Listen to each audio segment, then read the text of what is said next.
Hello students, সকলকে হার্দিক অভিনন্দন। আর আজকের মেনলি যে সেশন, কয়েকদিন থেকে এটা নিয়ে অনেকটাই ভাবছিলাম যে ফিজিক্সের আমরা দেখতে পাচ্ছি ফিজিক্সের যে মার্কস ডিস্ট্রিবিউশন, সেখানে 70+30 এরকম একটা ডিস্ট্রিবিউশন থাকে। এবং এই 30 মার্কসের ডিস্ট্রিবিউশনটা কী জন্য? প্র্যাকটিক্যালের জন্য। 70 মার্কসটা হচ্ছে এটা 11th অ্যান্ড 12th বলে যাচ্ছি আমি এখন। তো এই 30 মার্কসের যে প্র্যাকটিক্যালটা রয়েছে, এটাতে একটা সবার একটা ইনস্ট্রুমেন্ট প্র্যাকটিক্যাল, ঠিক আছে, প্র্যাকটিক্যালে মার্কস মোটামুটি পাওয়া যায়। হ্যাঁ, তবে প্র্যাকটিক্যাল ক্লাস অ্যাটেন্ড করার একটা ইচ্ছে সবার থাকে মোটামুটি, আমি যেটুকু জানি। সিবিএসসি স্টুডেন্ট হোক, আইএসসি স্টুডেন্ট হোক বা ওয়েস্ট বেঙ্গল বোর্ড হোক, সেটা তো যে কোনো বোর্ডের জন্যই, আমি পার্টিকুলারলি কোনো স্পেসিফিক বোর্ডের জন্য প্র্যাকটিক্যালটা করাচ্ছি না। যে কেউ প্র্যাকটিক্যালটা দেখতে পারে এবং প্র্যাকটিক্যালের যে স্পন্দন বলতে পারি, ভাইব্রেশন, সেই ভাইব্রেশনটা ফিল করার মতোই অনেকটা। যেমন একটা বেসিক ইনস্ট্রুমেন্ট দিয়ে আমি যদি দেখাই যে এটা ভার্নিয়ার ক্যালিপার্স, এবং ভার্নিয়ার ক্যালিপার্সকে আমরা কতটুকু জানি, বা ভার্নিয়ার যিনি সায়েন্টিস্ট, উনি যে এটা ওনার যে কন্ট্রিবিউশনস এই ইনস্ট্রুমেন্টের প্রতি, সেই ইনস্ট্রুমেন্টের কন্ট্রিবিউশনসটা কতটা, সেটা একটু আইডিয়া করবো আর চেষ্টা করব আমরা। তা এটা দিয়ে আমি কি করতে পারি না, এটার বহির্ব্যাসটাকে মাপতে পারি। আর কি করতে পারি, এটার আমি চাইলে অন্তর্ব্যাসটাকে মাপতে পারি। বহির্ব্যাস এক্সটার্নাল ডায়ামিটার, ইন্টারনাল ডায়ামিটার, এবং এটার ডেপথটা ক্যালকুলেট করতে চাই যদি গভীরতা, সেটাও আমি ক্যালকুলেট করতে পারছি। তাহলে আমি বুঝতে পারলাম যে এটা দিয়ে আমি অনেকগুলোই করতে পারছি, একটা, দুটো, তিনটে ফাংশন। ভার্নিয়ার ক্যালিপার, এই ইনস্ট্রুমেন্টটা প্রথমেই আমাদেরকে জানতে হবে এই কারণেই যে 11th ফিজিক্সে এটার এই তিনটে অ্যাপ্লিকেশনস রয়েছে। একটা হচ্ছে এক্সটার্নাল, মানে বহির্ব্যাস মাপা, অন্তর্ব্যাস মাপা এবং তার গভীরতা মাপা। External diameter, internal diameter and the depth. যে কোনো একটা অবজেক্টের আমরা এটা মাপতে পারি যদি সেটা সিমেট্রিক্যাল কোনো বডি হয়। 1 নম্বর। তো মোটামুটি ইনস্ট্রুমেন্টগুলো, প্রত্যেকটা ইনস্ট্রুমেন্টের বিভিন্ন রকমের কাজ রয়েছে, সেই কাজগুলোই জানার হচ্ছে প্র্যাকটিক্যাল, মানে মেনলি এই সেশনটার উদ্দেশ্য। তাই নিউ ইনস্ট্রুমেন্ট আনবক্সিং করব, এবং সেই আনবক্সিং ইনস্ট্রুমেন্টগুলো 11th এবং 12th যত প্র্যাকটিক্যাল আছে, সেই প্র্যাকটিক্যালগুলোকে শুধু কাভার করবে সেটা নয়, এছাড়াও 11th 12th ফিজিক্সের যে জায়গাগুলো প্রবলেমেটিক মনে হয়, যেমন কিছু কিছু আছে, যেমন একটা অ্যাজ ফর এক্সাম্পল লাইটের একটা পোর্শন বললাম, যে টেলিস্কোপের পোর্শনটা বোঝা যায় না, তো সেখানে আমরা একটা টেলিস্কোপ আনবক্সিং করে আমি সমস্ত পার্টগুলো বোঝানোর চেষ্টা করব যে এই জায়গাগুলো কীভাবে হচ্ছে। বাকি আর বলছি না, ইলেকট্রনিক্সের অসংখ্য ইনস্ট্রুমেন্ট আছে, পিএনপি ট্রানজিস্টার, এনপিএন ট্রানজিস্টার, বিভিন্ন রকমের ট্রানজিস্টার, তাদের ফাংশনস, এমনি কিছু ডিমনস্ট্রেশন রিলেটেড, রেজিস্ট্যান্স মেজার করা বলা যেতে পারে, বা 11th স্ট্যান্ডার্ড কিছু ভেক্টর প্রসেসের ওপর কিছু ইনস্ট্রুমেন্ট, কিছু ডিমনস্ট্রেশন, যেন ভেক্টরটাকে আমরা অনেকটা ফিল করতে পারি, ভেক্টরের ভাইব্রেশনটা অনুভব করা। প্রত্যেকটা চ্যাপ্টারের এক একটা ভাইব্রেশনস হয়, সেই ভাইব্রেশন বা স্পন্দনগুলোকে ফিল করার চেষ্টা করব। তো খুবই ইন্টারেস্টিং একটা সেশন চলবে, অবশ্যই তোমরা চেষ্টা করবে দেখার, চেষ্টা করবে অবশ্যই ইন্টারেস্ট পেলে, আদারওয়াইজ দেখে তো এমনি দেখবে না। তো অবশ্যই আমি বলবো যে আমার দিক থেকে আমি তো 100% দেওয়ার চেষ্টাই করবো সবসময়। আচ্ছা, প্রথমে যেটা বলতে চাইছিলাম যে সিবিএসসি, এটা সিবিএসসি, আইএসসি এবং ওয়েস্ট বেঙ্গল বোর্ডের প্রত্যেকটা ছেলের জন্য অবশ্যই, এবং সব সিলেবাসটাকে এটাতে কাভার করার চেষ্টা করি। এখন প্রথম হচ্ছে যে সিলেবাসটা কেমন। সিলেবাস, এই যে 30 মার্কসের যে সিলেবাস, এতে আমি কোনো একটা বোর্ড ধরে যদি যাই, যেমন সিবিএসসি বোর্ড ধরেই যদি আমি এগিয়ে যাই, বা ওভারঅল কিন্তু সব প্র্যাকটিক্যালগুলোই সেম রয়েছে। তো ফিজিক্স প্র্যাকটিক্যাল ব্যাপারটা কি অ্যাকচুয়ালি, ফিজিক্স কি যদি আমি হোয়াট ইজ ফিজিক্সে যাই যদি, তাহলে আমরা দেখব ফিজিক্স হচ্ছে স্টাডি অফ নেচার। ফিজিক্স হচ্ছে কি, স্টাডি অফ নেচার। যেমন অনেক সময় আমরা হয় না যে একটা কিছু খেলা দেখছি, ফেনম্যানের একটা এক্সাম্পল আছে, খুব সুন্দর এক্সাম্পল।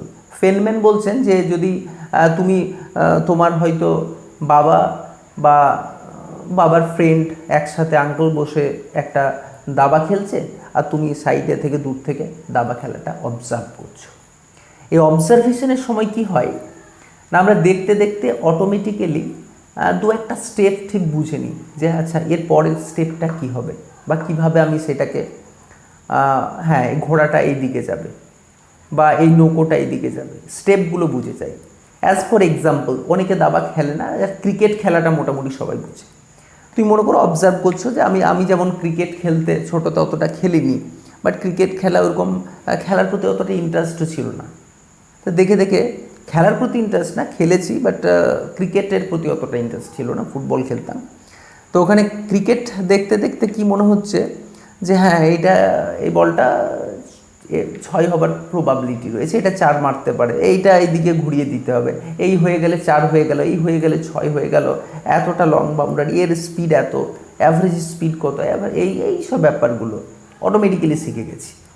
তার মানে কোনো একটা কিছু অবজার্ভ করতে করতে অটোমেটিক্যালি শেখা যায়। হ্যাঁ অবভিয়াসলি এই অবজার্ভ করতে করতে শেখা যায় মানে তুমি একটা ভালো খেলোয়াড় সেটা কখনোই বলা যাবে না। তার মানে আমি ফিজিক্সের যে লসগুলো রয়েছে সেই লসগুলো যদি আমি তোমাকে শিখিয়েও দিই, তখন তুমি বলতে পারবে না যে হ্যাঁ আমি স্যার সব ফিজিক্সটা জেনে গেছি, বুঝে গেছি। তার জন্য কি করতে হবে, এই সেশনের উদ্দেশ্যটাই ওইটা, প্র্যাকটিস। কি লেখা আছে, unboxing and practice session.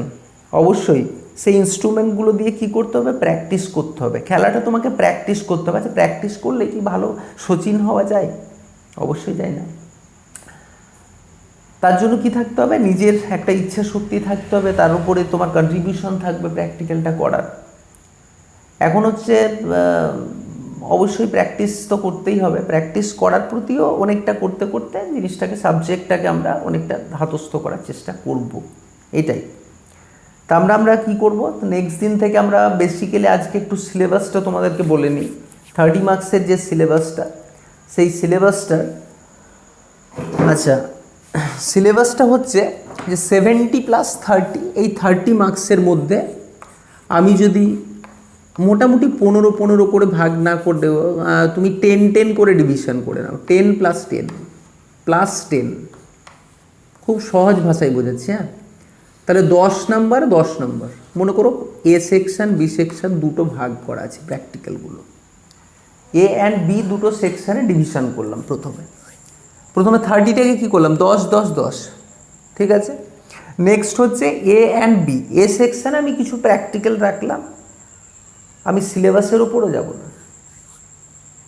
New সিলেবাসে যে প্র্যাকটিক্যালগুলো আছে, ওল্ড সিলেবাসে যে প্র্যাকটিক্যালগুলো আছে, এভরিথিং প্র্যাকটিক্যাল সবসময় তোমাকে চুজ করতে হবে যে সেকশান এ থেকে আমি 7টা করলাম, সেকশান বি থেকে 8টা করলাম, 15টা প্র্যাকটিক্যাল করতে হবে, এরকম বলা থাকে কোনো রুলসে।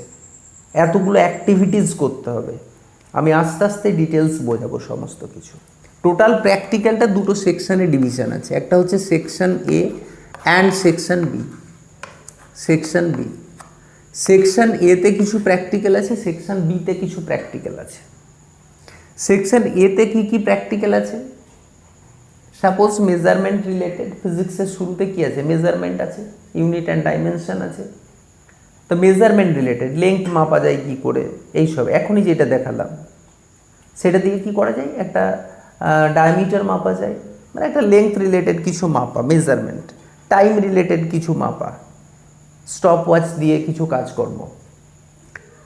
এরপর স্ক্রু গজ দিয়ে আরও খুব সূক্ষ্ম জিনিস মাপতে যদি যাই, তাহলে আমরা কি করব, এটা ইউজ করব, স্ক্রু গজ। এরপরে আছে স্ফ্যারোমিটারের প্র্যাকটিক্যাল আছে। এরকম করে এ সেকশানে কিছু প্র্যাকটিক্যাল আছে, বি সেকশানে কিছু আছে, ফ্রিকশান আছে, বি সেকশানে তোমার টার্মিনাল ভেলোসিটি, ভিসকোসিটির প্র্যাকটিক্যাল রয়েছে, হিটের কিছু প্র্যাকটিক্যাল আছে, নিউটনস কুলিং কার্ভ আছে, অনেক কিছু আছে। ডিটেলসে পরপর আমরা যাব রিলেটেড। টোটাল ডিটেলসও বলছি না, কী আছে, এ সেকশানে কী প্র্যাকটিক্যাল আছে, একটা করে করব, একটা করে বলবো। মেন জিনিসটা জেনে নিই আজকে। সেকশন এতে কিছু প্র্যাকটিক্যাল আছে, সেকশন বি থেকে তোমাকে এখান থেকে কিছু চুজ করতে বলা হলো, তোমাকে এখান থেকে চুজ করতে বলা হলো। তুমি এখান থেকে 7টা করলে, এখানে 8টা করলে, মানে ইচ সেকশন থেকে 7টা করে নিয়ে একটা এক্সট্রা নিলে, সাপোজ 15টা প্র্যাকটিক্যাল তুমি করলে প্র্যাকটিক্যালে। এখন হচ্ছে এই প্র্যাকটিক্যালগুলো কি করতে হবে আমাকে, প্র্যাকটিক্যালগুলো ক্লাসে হচ্ছে, তোমাকে ক্লাসে তার সাথে সাথে একটা নোটবুক বানাতে হবে এবং নোট ডাউন করতে হবে। নোটবুক বানাতে হবে কিভাবে, কিভাবে নোটবুক রিপ্রেজেন্ট করতে হবে, এই প্র্যাকটিক্যালটার সাথে নিট এর কি রিলেশন, এই প্র্যাকটিক্যাল সাথে যেই মেন্সের কোনো কোশ্চেন্স আছে কি না, সমস্তটাই ডিসকাশন হবে। আর এছাড়াও এর সাথে সাথে তুমি যেটা করতে পারবে সেটা হচ্ছে প্র্যাকটিক্যাল তো হচ্ছেই, তার সাথে সাথে বাকি যে নিউম্যারিক্যাল সিরিজ আছে, দ্য নিউম্যারিক্যাল কিং সিরিজ চলছে দেখবে একটা সেশনে, সেটাও তুমি এখান থেকে দেখতে পারো। প্র্যাকটিক্যালগুলো বিভিন্ন রকমের সেশনস আছে এখানে। তো section A and section B 7 and 8 করে 15টা প্র্যাকটিক্যাল তুমি করলে। এখন সেকশন এ থেকে যে 7টা প্র্যাকটিক্যাল চুজ করেছো তুমি, সেই প্র্যাকটিক্যালের মধ্যে পরীক্ষার যে ইভ্যালুয়েশন, এক্সাম ইভ্যালুয়েশনের জন্য একটা প্র্যাকটিক্যাল করতে হবে, একটা এ সেকশন থেকে। তাহলে এ সেকশানে কত মার্কস হয়ে গেল, 10 নম্বর, একটা প্র্যাকটিক্যাল এক্সামের সময় করতে হবে। বি সেকশন থেকে কটা করতে হবে, একটা। তাহলে এমনি তুমি 15টা প্র্যাকটিক্যাল করেছো ঠিকই, কিন্তু এক্সামের সময় একটা, এক্সামের সময় একটা, দুটো প্র্যাকটিক্যাল তোমাকে এক্সামের সময় করতে হবে।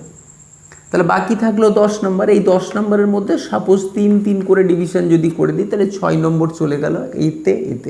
এই 3 নম্বরটা কি, 3 মার্কস যেটা রয়েছে, এই 3 মার্কসটা তোমার প্র্যাকটিক্যাল যে তুমি করেছো তার জন্য একটা নোটবুক বানাতে হবে।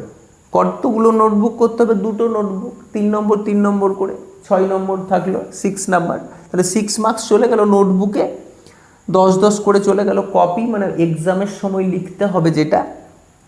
আর থাকলো তোমার, আচ্ছা এখানে কিছু ড্রয়িং সিস্টেম আছে লটারি টাইপের, যে তোমাকে যে কোনো একটা কার্ড ড্র করলে দেখলে কোনটা পড়েছে সেটা করতে হবে, নয়তো আবার একটা কার্ড তুলতে পারবে, এরকম একটা সিস্টেম করে স্যাররা, বা এই রুলস আর কি অ্যাকচুয়ালি বোর্ডের। নেক্সট হচ্ছে এই যে 10 নম্বরের মধ্যে চলে গেল, বাকি থাকলো 4 নম্বর। এই 4 নম্বরটা হয়ে গেল ভাইভা। কি হয়ে গেল, ভাইভা। তো হয়ে গেল টোটাল মার্কস 30 নম্বর। তাহলে 30 মার্কসের গল্পটা মোটামুটি একটু আইডিয়া পেয়ে গেলাম আমি। প্রথম নাম্বার প্র্যাকটিক্যালটা শুরু হবে এটা দিয়ে, ভার্নিয়ার ক্যালিপার্স। ভার্নিয়ার ক্যালিপার্স কি, এখান থেকে নিটে কতগুলো কোশ্চেন্স আসতে পারে, এখানে যেই মেন্সে কতগুলো কোশ্চেন্স আসতে পারে, অ্যাডভান্সে কি কোশ্চেন আসতে পারে, এভরিথিং ডিটেলস বলা হবে। অবশ্যই যেই মেন্স তোমার ফ্রেন্ডসদেরকে এই কথাটা একটু শেয়ার করে নেবে, সুবিধা হবে সবাই। প্র্যাকটিক্যালটা ফলো করবে অবশ্যই। এবং প্রথমে যেটা আমরা শুরু করব, এর 3টে অ্যাপ্লিকেশনস দিয়ে এবং ভার্নিয়ার সম্পর্কে একটু ডিটেলস আইডিয়া নিয়ে নেক্সট দিন আমরা সেকশন এ থেকে 1-2 করে শুরু করব। এটা যখন অনেকটা হয়ে যাবে 4-5টা, তখন সেকশন বি থেকে আবার 2-1টা শুরু করব। 5টা করে 10টা আপাতত করে নিই, তারপর একটু করে সবটাই শেষ করব। পুরো সেশনে 11th 12 পুরোটা কাভার থাকবে। এই পোর্শনটা শেষ করার পর আমরা আবার নতুন কিছু ডিমনস্ট্রেশন অ্যাক্টিভিটিস কিছু থাকে, কিছু প্রজেক্ট ওয়ার্ক থাকে, কিছু প্রজেক্ট ওয়ার্ক করব, কিছু ডিমনস্ট্রেশন করব, কিছু অ্যাক্টিভিটিস করব, সেকশন এ সেকশন বি করব, এবং প্র্যাকটিক্যাল নোটবুক কী করে বানাতে হবে, কী করে অ্যাক্টিভিটি বুক বানাতে হবে, কী করে রাফ কপি মেনটেন করতে হবে স্কুলে, এভরিথিং ডিটেলস বলানো হবে। এবং এটা এই সেশনটা যদি তুমি সত্যিই উপলব্ধি করো, আমার মনে হয় বেটার হবে। তাহলে চলো স্টার্ট করা যায় নেক্সট দিন থেকে practical session unboxing. Thank you.